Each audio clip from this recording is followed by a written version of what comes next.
Good afternoon and welcome to the 27th monthly online-based lecture organized by the research scholars of the School of Sanskrit, Philosophy and Indic Studies.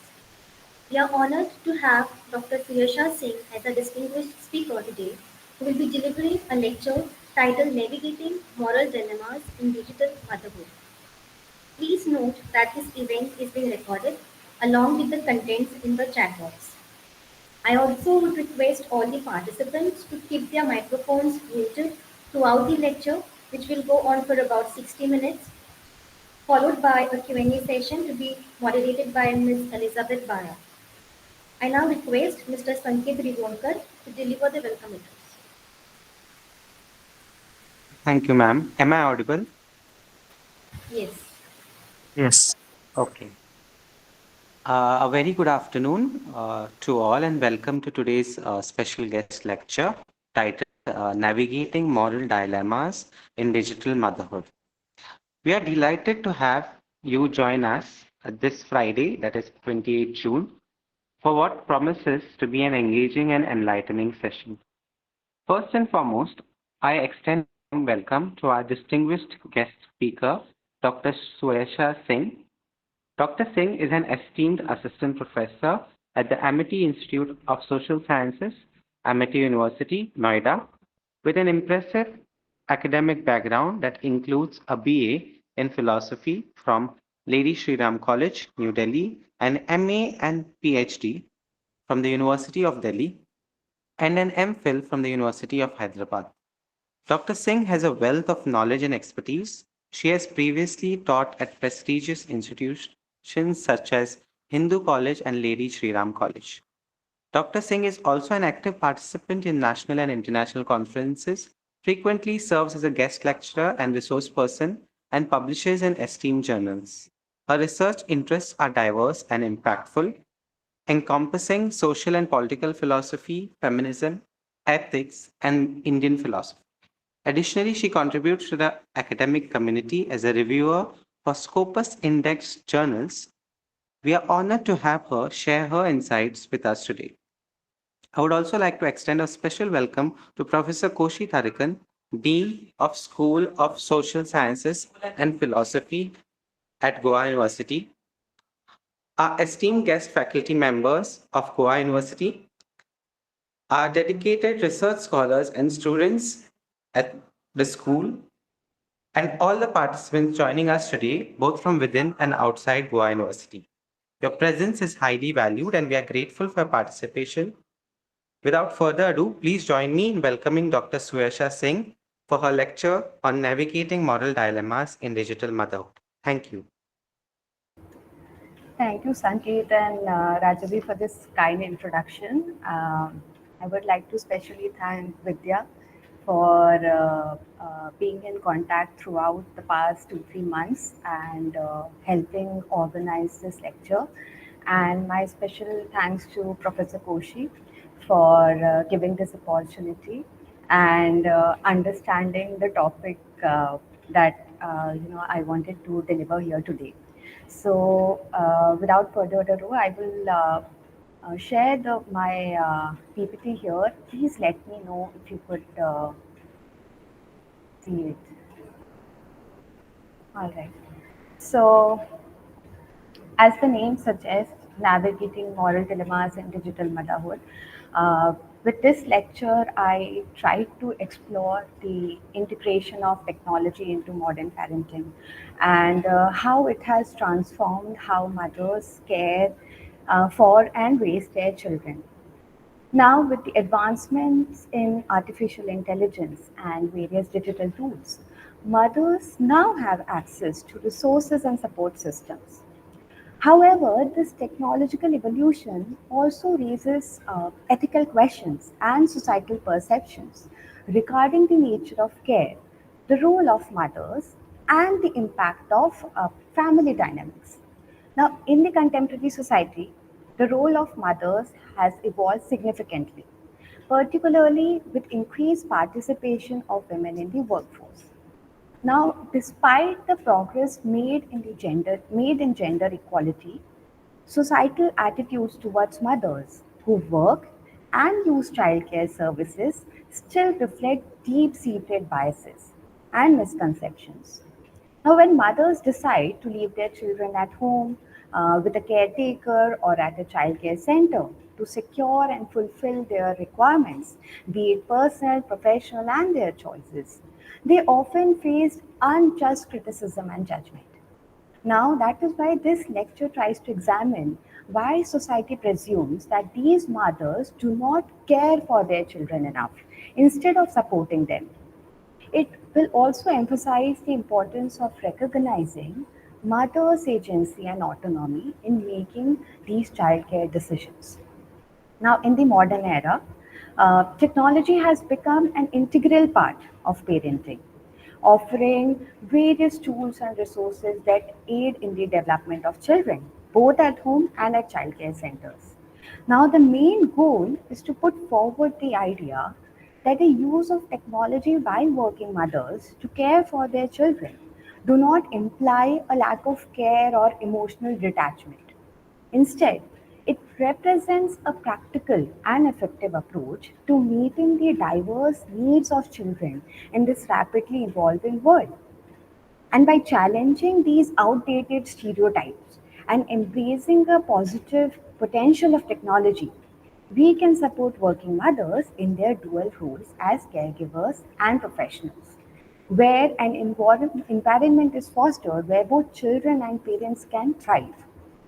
Now, this is an overview of the different kinds of technology that the parents use, which includes baby monitors for video surveillance, audio monitoring for picking up a slightest sound if the child cries, and monitor the baby's environment. There are sensors which can detect movement and breathing of children.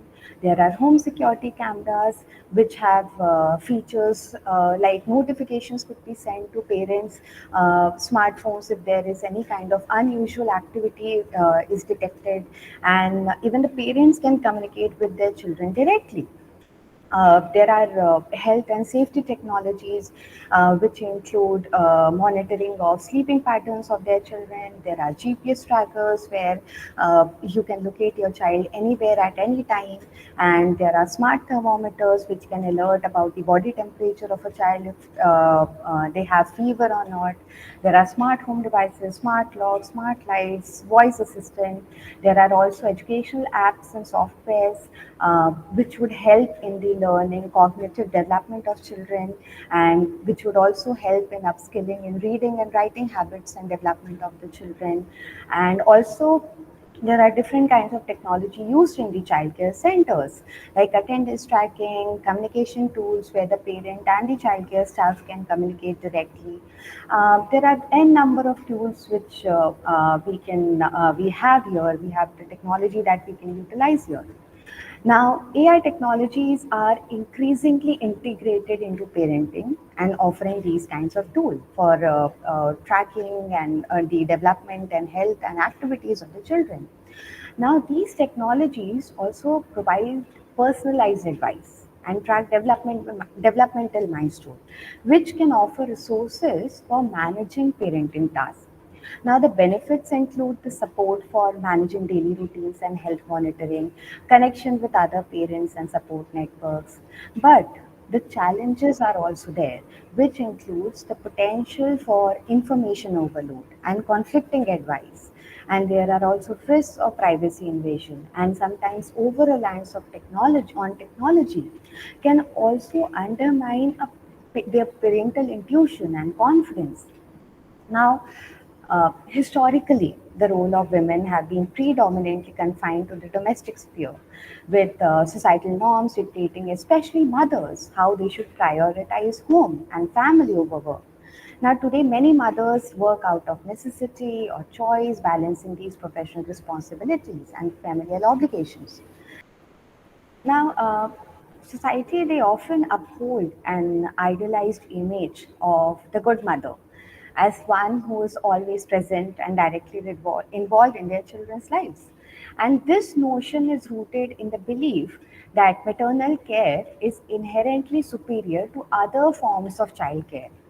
And consequently, mothers who utilize external childcare services are seen as deviating from this ideal, leading to assumptions that they are neglectful or less caring. Now, gender norms also continue to influence these perceptions of parental roles. So, while fathers who work are often seen fulfilling their duty to provide for the family, working mothers are scrutinized for not spending enough time with their children. And this double standard also overlooks the reality that many families depend on dual incomes. Now, mothers' decision to work and use childcare services reflect their autonomy and agency. And these choices are often made after going through a lot of careful considerations and various factors like financial stability, career aspiration, and personal fulfillment. And recognizing mothers' agency means acknowledging their right to make decisions that best suit their circumstances without facing any judgment.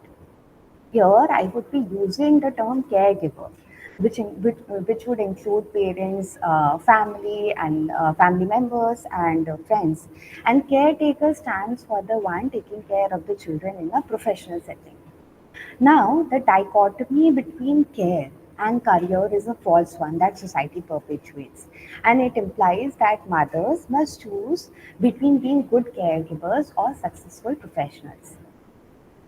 Technology here can act as a powerful ally for working mothers, providing tools that facilitate this better work life balance.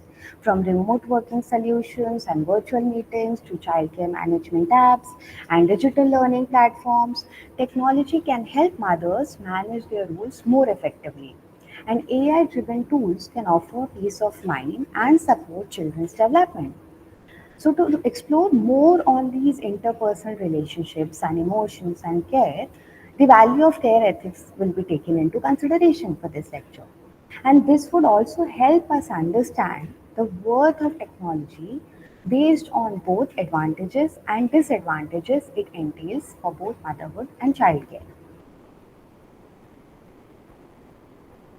Now, as I've already mentioned, care ethics emphasizes on these interpersonal relationships and the moral significance of caring, which also recognizes that individuals are interconnected and their actions can affect each other. It also emphasizes understanding and sharing the feelings of others, and the moral responsibility, which highlights the ethical duty to care for and respond to others' needs. Carol Gilligan, who has introduced this idea of moral development in a book In a Different Voice, also challenges traditional ethical frameworks by presenting care as an alternative moral perspective. Now, Noddings in her book, Caring, A Feminine Approach to Ethics and Moral Education, drew conceptually from a maternal perspective. And she also understood caring relationship to be basic to human existence and consciousness. She has identified two parties, one caring and the other is cared for, and affirmed that both parties have some sort of obligation to care reciprocally and meet the other morally. Now, although not in the same manner. So she characterized caring as an act of engrossment, whereby the one caring receives the cared for on their own terms and resisting any kind of projection of the self on the cared for, and also displacing any kind of selfish motives here.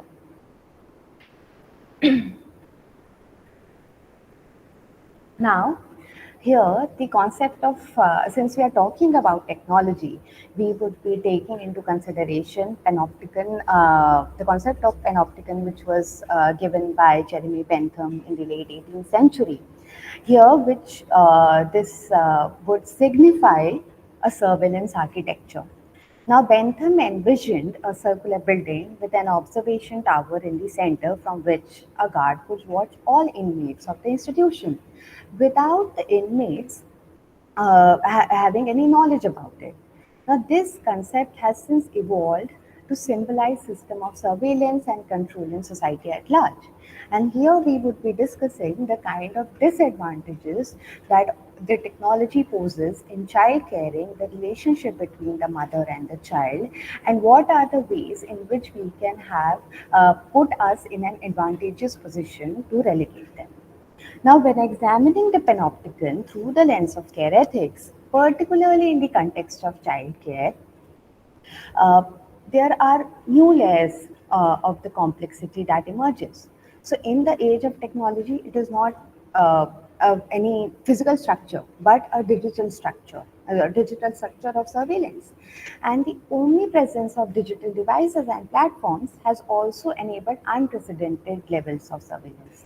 So, from smartphones and tablets to smart toys, children are growing up in an environment where their actions are constantly observed and recorded, often without their explicit consent and understanding. So, this pervasive surveillance can infringes their on their right to privacy, and which is essential for developing a sense of self and autonomy. Now, care ethics emphasizes the importance of respecting individuals' needs and fostering environments that support their growth and well being. Now, in this context, it might impact the child's development.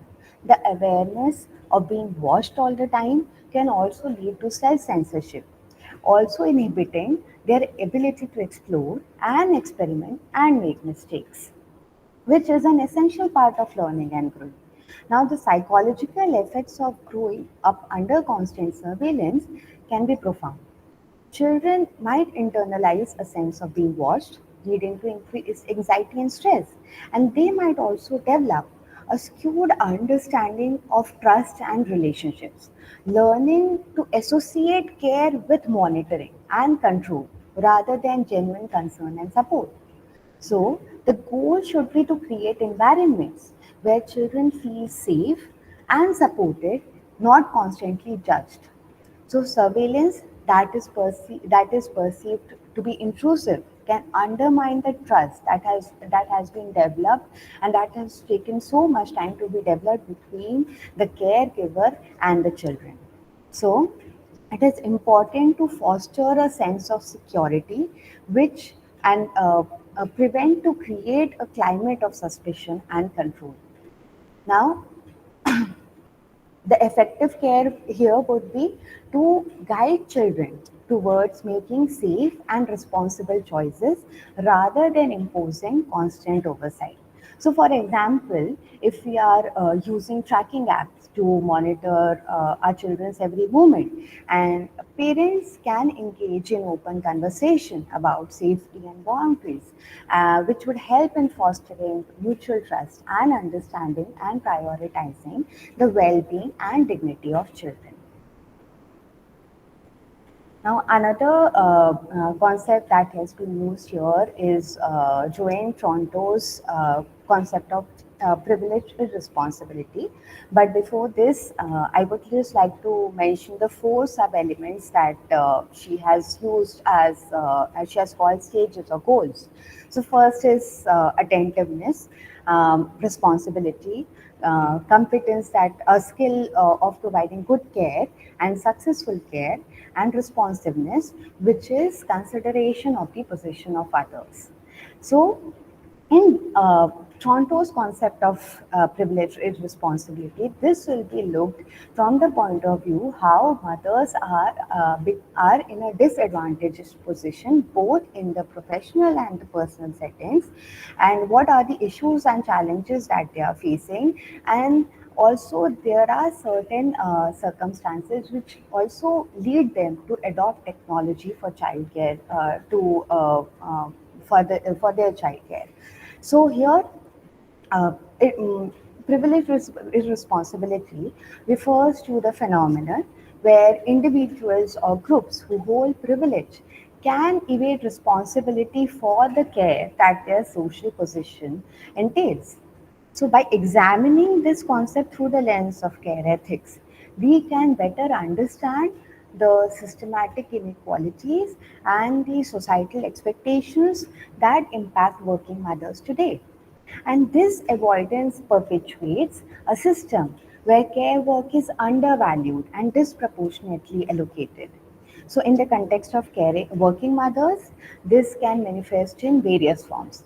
And one aspect is of failure of workplaces to provide adequate support for working mothers. So now many workplaces lack policies such as paid parental leave, affordable childcare, and flexible working hours, which also leads them to adopt technology at home or leave their children at childcare centers, which are sometimes far and distant from their workplaces. And even in technologically advanced societies, these supports are often insufficient or absent. And if we are talking from the perspective or from the Indian child care centers perspective, they are insufficient, and sometimes we would never find a lot of childcare centers here also. So, which places undue strain on these working mothers. And this lack of support reflect a broader societal undervaluing of caregiving. So, by failing to recognize and address these unique challenges faced by working mothers, workplaces effectively, technically, they absolve themselves from this responsibility, which also where this burden of care disproportionately also fall on women.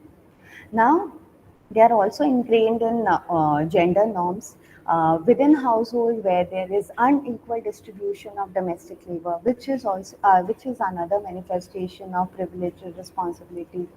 Now, despite increased participation of women in the workforce, which we have already discussed, mothers continue to perform majority of domestic works. And this inequality is traditionally rooted in these gender rules, which are presumed. Technology has not necessarily elevated this burden at home. And while smartphone, home devices, and other technological innovation can sometimes streamline these tasks, they do not address the underlying gender dynamics that result in this unequal labor distribution. So, since we are talking about technology, the another topic on discussing the impact of social media on motherhood was indispensable. So, which had to be included here. Now, uh, in this book, Relational Worlds of Adolescent Girls at Emma Willard School, Gilligan and her co-editors have argued here that the time between the ages of 11 and 16 is crucial to girls' formation of identity. And this is the time when girls learn to silence their inner moral intuitions in favor of rule bound interpretations and principle of moral reasoning. So, Gilligan found that in adulthood, women are encouraged to resolve the crisis of adolescence by excluding themselves or others, which means by being either good or responsive or being quoted as selfish or independent. So, as a result, women's adolescent voices of resistance become dislocation of self, their body, and their mind. Uh, Now, the challenges of these social media are enormous, but the benefits also include that social media provides a platform for mothers to connect with others around the world, share their experiences, and gain access to diverse perspective and information. These curated nature of social media content often fosters these unrealistic portrayals of motherhood, and frequent social media use is associated with these increased feelings of inadequacy, and that also causes stress and anxiety amongst mothers. So the pressure to meet these perceived standard of perfection can also negatively affect their mental health.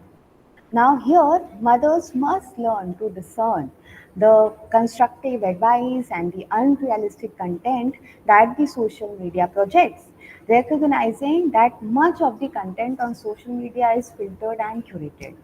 Now, balancing the benefits of social media with its potential to harm their mental health is crucial, and mothers should use social media in ways that support their well being rather than undermining it. Now, uh, so when we are using these apps and when we are using these things on the social media and the influencers which are giving parenting advice without any certifications, we sometimes this becomes deeply embedded in our everyday parenting practices. Now, over reliance on these digital tools can also erode a mother's confidence on her intuition and her agency to take decision for their children. And they may begin to doubt that their instinct, they begin to doubt their own instincts. And they also feel that they are less capable of making any decision without any form of external input. So mothers need to recognize the value of their own intuition and ensure that technology serves as an aid rather than a replacement for them. So this balance is also essential for maintaining a strong, confident approach of parenting and fostering healthy child and parent relationship.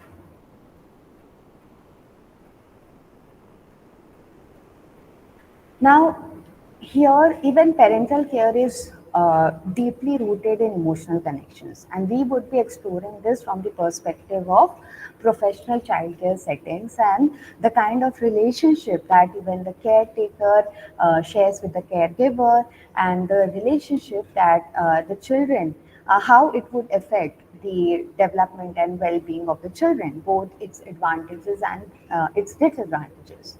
So parental care is also rooted in these emotional connections, which includes strong love and attachment and connections. And these bonds are different from those of these professional caretakers. So these relationships are often bound to be temporary, and they are bound with these professional limitations. So the emotional depth of parental care system from this genuine bond with the children, it is very different from the detached state which the children share at these child care settings. Now, parents care for their children as they grow and contribute to their parents' well-being, and this is also reciprocal in nature. So this kind of mutual exchange is absent in this professional caregiving setup, which is one-sided, and where the child doesn't need to return anything or there are no expectations attached from the child. And this kind of reciprocity also highlights the unique nature of these familial care as compared to professional care. Now, relational ethics emphasize the significance of relationship in shaping our identities and moral responsibility. And these ethics focus on trust, the attentiveness, and the responsiveness to needs, which, as we have seen in these four goals given by Toronto. So, trust here is a crucial component. It is very fragile, but it is also essential for the personal and social well being of everyone. So, building and maintaining this trust requires consistent care and effort, as it forms the foundation of an effective relationship and harmonious relationships. Now, structured childcare settings, they offer numerous benefits for their children's development. They provide opportunities for social interaction, learning, and play in a supervised environment. And studies have shown that children in these quality childcare programs often perform academically better academically and also socially. And therefore, by utilizing these services, it should be viewed as a positive choice that supports children growth and development.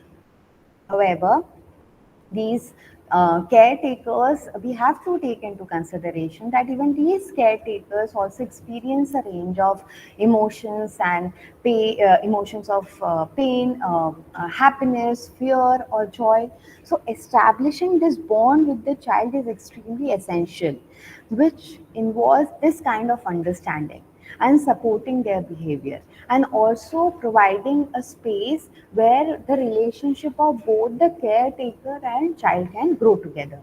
So building this trusting relationship will take time based on this mutual openness, but it is extremely essential.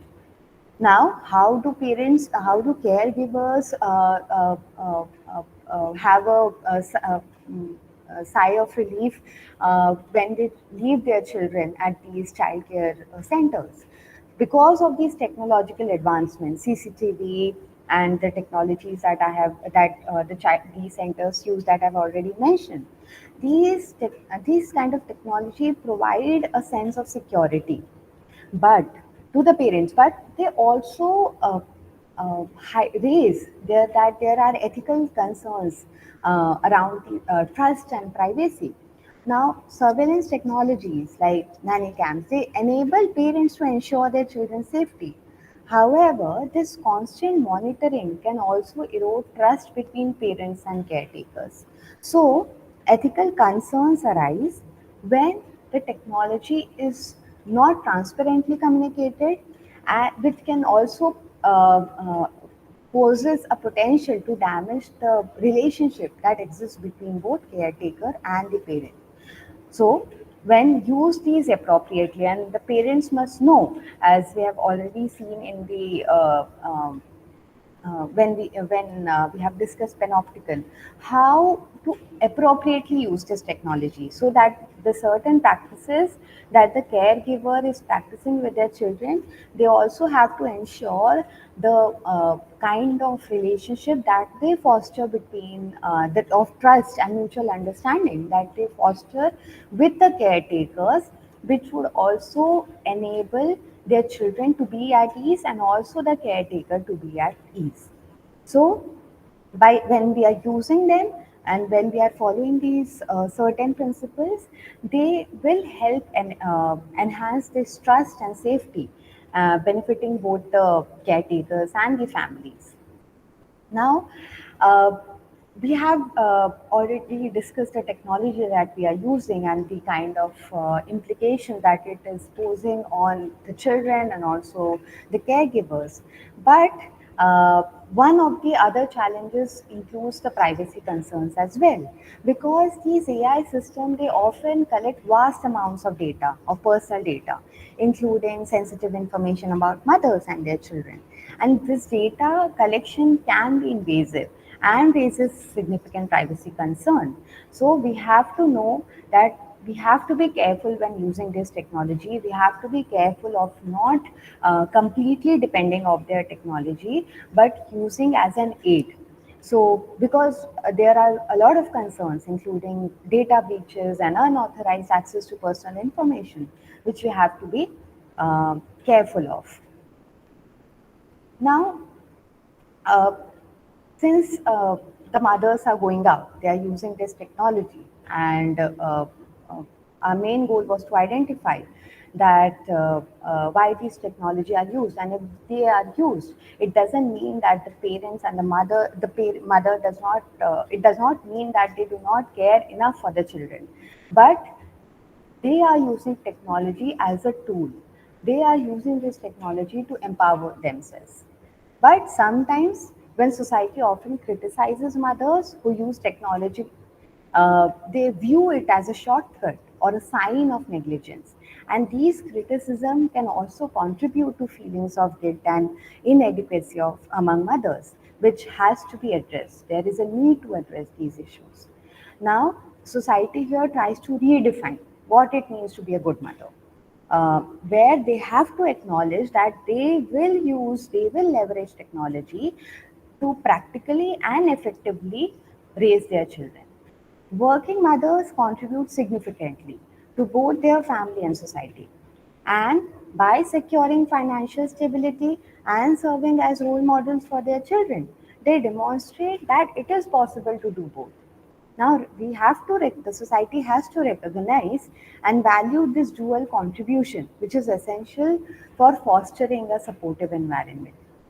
Mothers also should set realistic expectations for themselves and their using technology, and with understanding that it is impossible to be physically present at all places at all times and prevent this helicopter parenting thing that sometimes some mothers do, and that technology can enable them to provide this valuable support, which will also be crucial to foster their autonomy And it is also crucial to elevate these feelings of guilt that working mothers have when they leave their children for work. Now, each family has a different use of this technology. It is important for us to recognize that mothers should feel empowered rather than guilty when using them.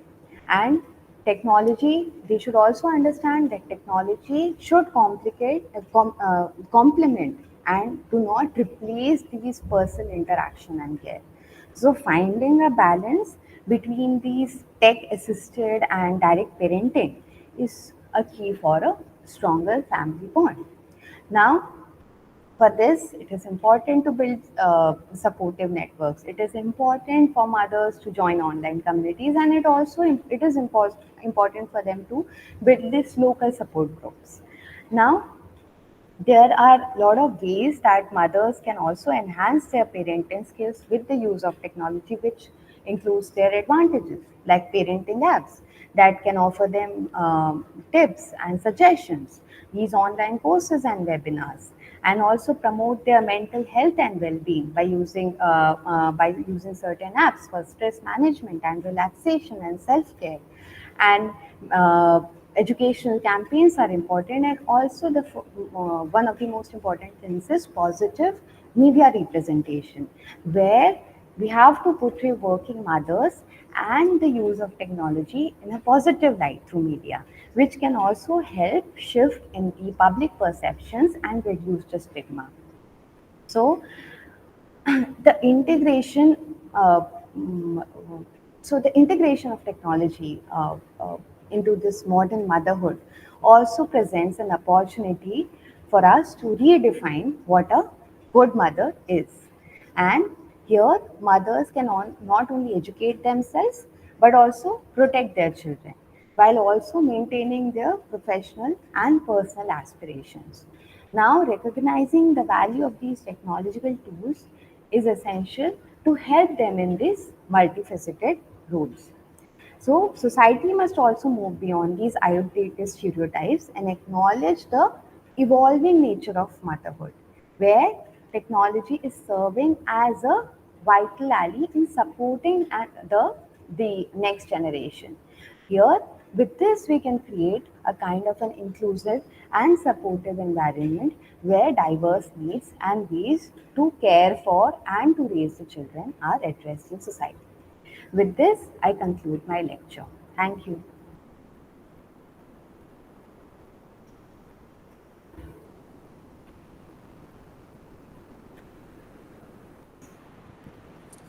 Thank you, ma'am, for the enlightening lecture. Um, I request Ma'am Elizabeth Para to please moderate the Q&A session. Thank you, Rajvi.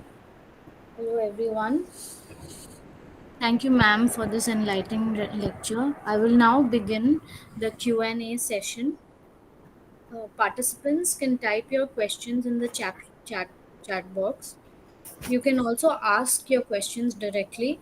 For that, you may click the raise hand button. Button is on the bottom of the screen.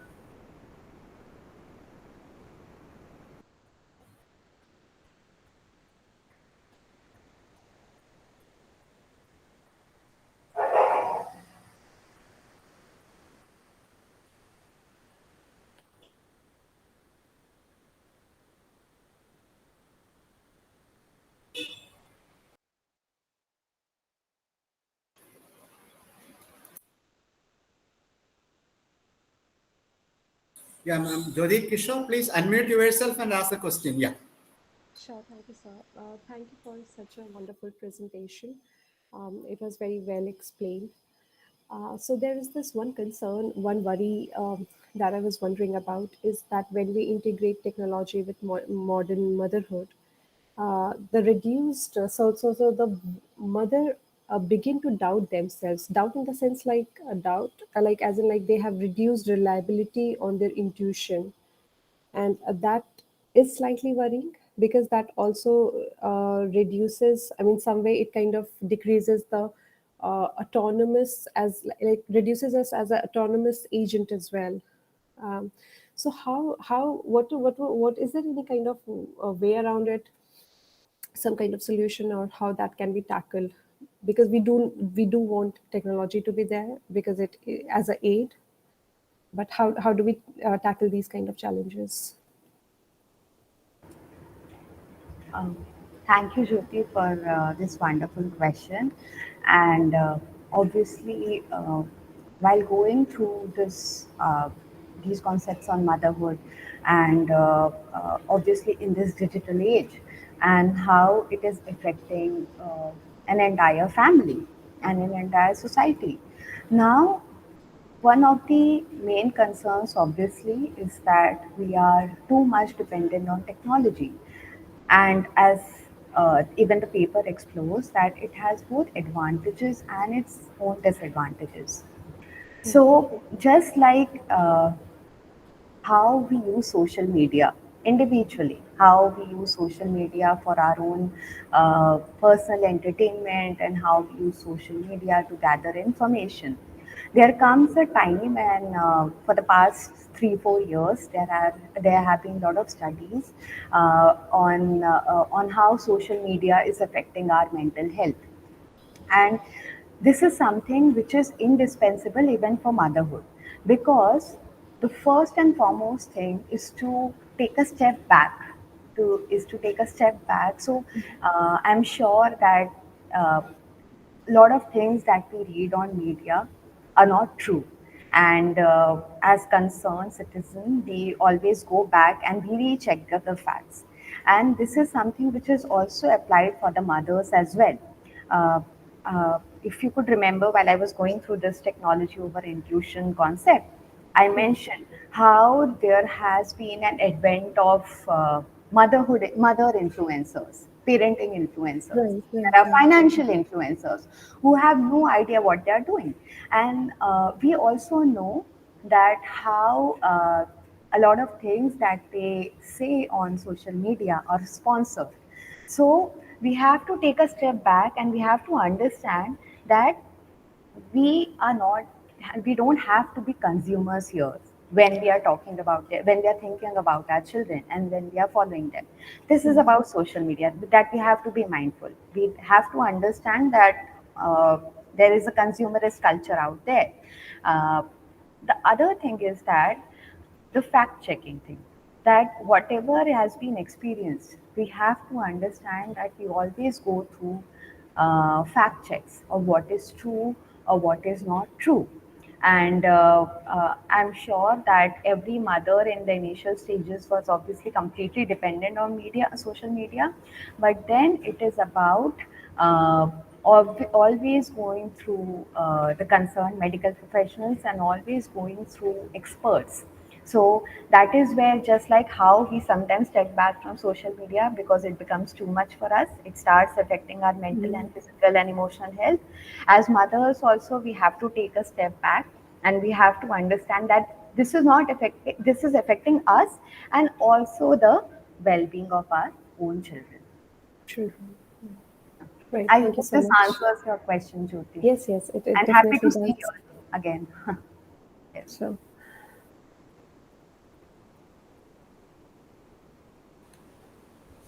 Thank you, ma'am, for this response, and thank you, Jyoti, for your question. Anyone else?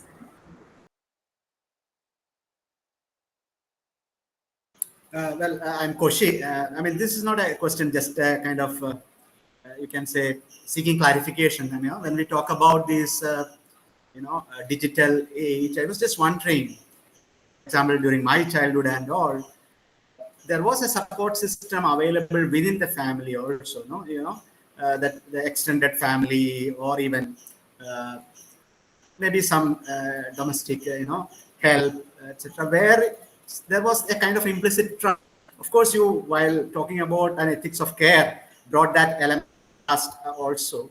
But my question is that how is it that over these years uh, that element of trust has eroded, whether it has to do anything with the change in the structure of society in terms of certain capitalist values and or change of values. It's not just a question of advancement of technology. So have you I mean, have you tried to link this societal values, how it changes, and then perhaps we need these kind of monitoring mechanisms, as you were telling, sometimes, I mean, you also referred to the notion of panopticon, surveillance, etc. So what happened to that basic trust, which even care ethics emphasize now? I mean, I was just wondering. Thank you. Yeah. Thank you, sir, for this question. And obviously, what you have just mentioned about the changing nature of society, both economically and culturally, over the past few years, and so I mentioned here about Indian settings. So I mentioned it because obviously here in India we were not very much aware of these childcare centers. So I would first start with these childcare centers. Uh, there is obviously a change in the social stratification, and also because of the changing demography.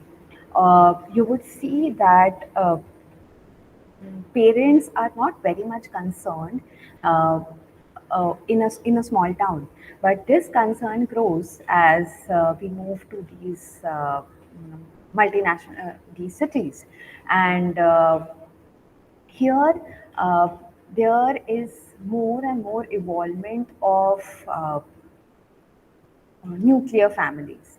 Now, one of the things is that you the child care center cannot be stereotyped, because it will also it in a sense provides relief to the other family members other than the primary caregiver. However, obviously the changing nature of economy, and the other thing is that about the changing nature of choices that women are exercising nowadays, because they are not confined at home anymore, and they want to go out and explore for a sense of personal fulfillment as well. They are uh, they are using these centers, and they are using these technologies. So there are two factors that I must say. First is the social, the political and the economic nature, cultural, and the second one is the social change that is happening right now here in India. The second would be about using the technology. So it is something that uh, I think uh, I'm I'm sure that it is best to say that we have moved away from the simpler times. Now people have become more concerned, and people have become more there is less trust that people have with others, because the sense of community has reduced. Now if you would explore here in Noida, there are buildings where people have been living for the neighbors. They don't know neighbors. They don't know who is living next door. They are coming and going because of the changing nature of their careers. So first and foremost is that things have completely transformed, because we are not back at home where three, four generations were growing old together. Here families are moving across all over across India, where they do not have a complete understanding of uh, uh, how their community is and how their community is working. So technology in a sense is easier, because it also helps us understand, and also eases of the stress that comes from all the manual labor that goes into childcare. But obviously it has its own disadvantages as well. It enables the process, it eases of the process of education, and the social development of a child, but obviously it comes with its own disadvantages. Thank I you, hope this ma'am. answers your Thank you. question. Yeah. Thank you, sir. We have a question by Betty George. You may unmute and question. Place your question. Uh, okay, thank you so much. First of all, may I tell you, doctor, that your talk was very insightful, and you delivered the point very well that technology serves only as an aid, but not a replacement. All that was wonderfully said. Now, my concern, it's not exactly a question. I was just curious about one thing. When you mentioned the overview of all the different technologies in daycares today, okay, I know this is very common in USA and Canada. This audio monitoring and this, monitoring the children's activities in the daycare. They have this, AI, all technology developed for tracking. I know all that is there in Canada, USA, Western countries. But I come from a very remote place in Kerala.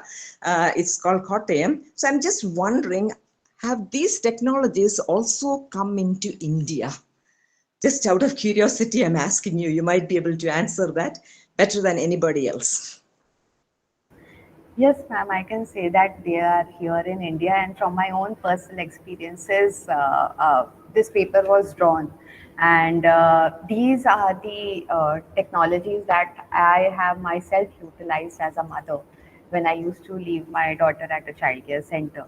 And that is why when I was talking about this reciprocity of care, it is important for a parent to understand that how you can, it is your responsibility to, and also in some way the caretaker's responsibility to ease of the process so that the environment is beneficial for the well-being of their child.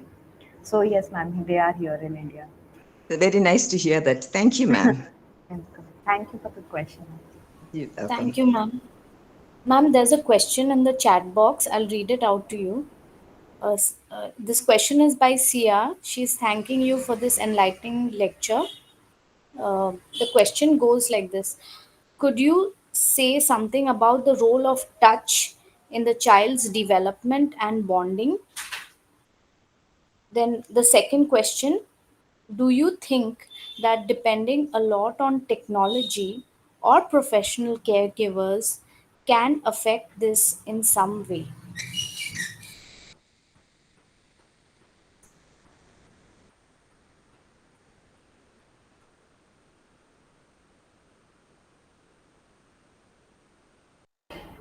Yes. So actually, it's a really good question because here,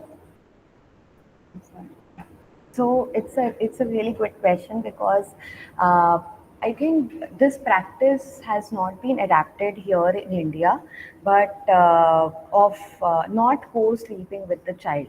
And the role of touch is extremely important for a child's development because uh, in Western culture they have this idea where the child can sleep away from they have to sleep away from their own parents to help them become better and also more independent. But I think it is extremely important to be in constant contact with the child. Now obviously there are different kinds of factors that goes in this, and that would make the uh, and the economic situation of a family would obviously play a role because it is not it is very difficult for a lot of mothers to be away from the children. But obviously one way is that uh, giving the child time as much as possible. uh, uh, Giving the time to the children as much as possible because it is important for whenever they are at home.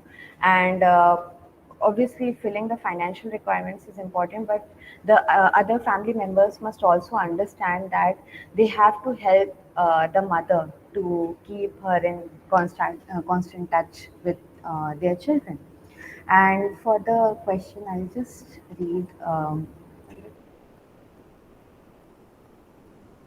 The second question: do Yeah. you think that depending a lot on technology or professional caregivers can affect this in some way? Yes, it would definitely affect in some way, but obviously, since we are in this digitally evolving world, and we have to understand that there can we are living in this digitally evolving world, and we have to understand that we cannot be with the children all the time. And sorry. So we cannot be with children all the time, and there is a middle path that we have to adopt somewhere in order to understand that using technology does not mean caring enough, but we have to understand that it is not a critique of patriarchy, but it is a kind of an aid that the mothers are providing, that the parents are providing. Thank you, ma'am. There is another question in the chat box. I'll read it out. The question is by ROV. She says, do you read the critique that casually implies technologically aided parenting as negligent and not caring enough, Yes, as actually, signifying yeah. the larger patriarchal oppression, and whatever be the nature of the aid that is taken? Could you please repeat the question? The internet is not stable here. Do you read the critique that causally implies technologically aided parenting as negligent and not caring enough, as signifying the larger patriarchal oppression, and whatever be the nature of the aid that is taken? Yes, I think, yeah, thank you, Elizabeth. I think, yes, sometimes it always does that. And that's why I mentioned that the society will find some sort of way to critique mothers that they are not doing enough, even using the technology is not doing enough. But as a parent, you have to understand that you cannot keep everyone happy, and also you have to use the technology not only for your development but also for the development of your children. And yes, I think I just addressed your second question before this, that doesn't the defense of digitally aided motherhood as not bad suggest there is a notion of good parenting to be defended. Uh, Obviously, there is no systematic oppression here at large, but it is, utilizing the technology for becoming good mother as much as possible.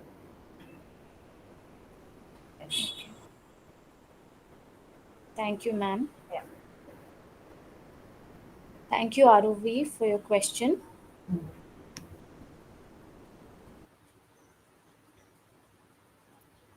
Is there anyone else who wants to ask a question? Otherwise, I think we will wind this up. So now I hand it over to Rajvi. Thank you, ma'am, for coordinating the session. As we conclude, I invite Ms. Aditi to propose the vote of thanks. Thank you, Rajvi. I extend my heartfelt thanks to Dr. Suyasha for such an insightful lecture. The title of the talk might have felt like it would cater to a specific set of people, but it was enlightening for everyone living in this digital age. I extend my thanks to our Dean, Dr. Koshi, who encourages and supports us in all our daring endeavors and activities. A warm thanks to all the faculty members to the school. Thanks to all the participating members, scholars, and students from in and outside the university.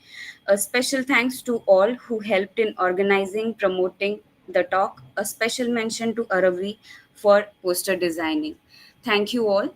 I hand it over back to Rajvi. Thank you. Thank you, Aditi. For your information, the recording of the lecture will be accessible on our school's YouTube channel, Philosophy at Goa University, and we will be back with another online guest lecture next month. Thank you for your attention and participation. Thank you all for spending your time with us this afternoon. a heartfelt thanks to the speaker, Dr. Suyasha.